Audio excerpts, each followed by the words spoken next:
नमस्कार दोस्तों, मैं हरप्रीत सिंह शुक्रताल का रहने वाला हूँ। शुक्रताल में मेरे लिए सिर्फ रहने की जगह नहीं है, शुक्रताल मेरी जन्मभूमि व कर्मभूमि दोनों है।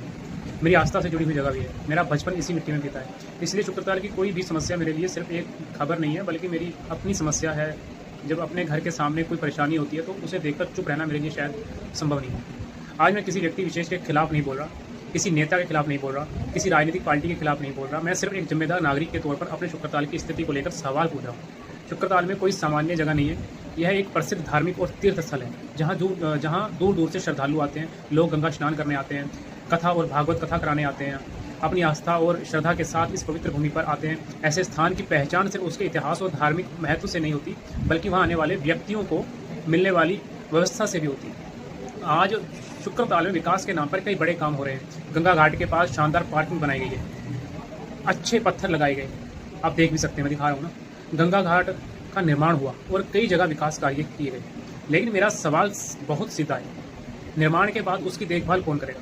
अगर लाखों रुपए करोड़ों रुपए लगाकर किसी जगह को सुंदर बनाया गया है तो क्या उसकी साफ सफाई और रख रखाव की जिम्मेदारी वहीं खत्म हो जाती है?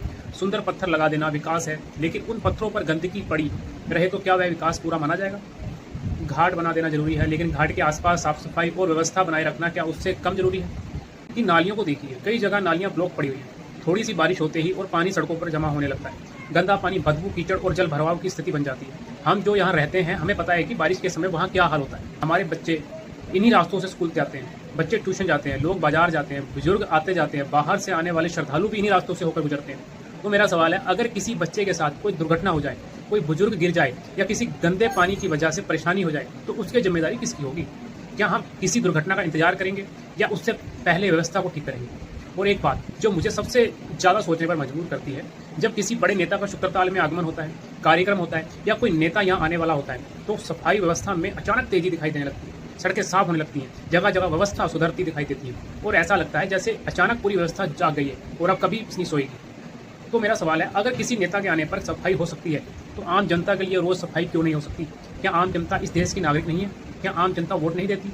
जिस आम जनता की वोट से नेता चुना जाता है, उसी आम जनता को अच्छी सड़क, साफ नाली, साफ वातावरण और बेहतर मूलभूत सुविधाएं क्यों नहीं मिलनी चाहिए? नेता का सम्मान होना चाहिए, बिल्कुल होना चाहिए, लेकिन आम जनता का सम्मान भी उतना ही जरूरी है।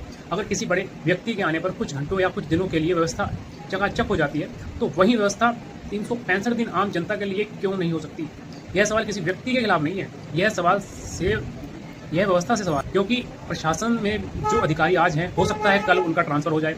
एक अधिकारी आएगा, कुछ समय ड्यूटी करेगा और फिर चला जाएगा, दूसरा अधिकारी आएगा, लेकिन हम कहाँ जाएंगे? हम तो वहीं रहेंगे।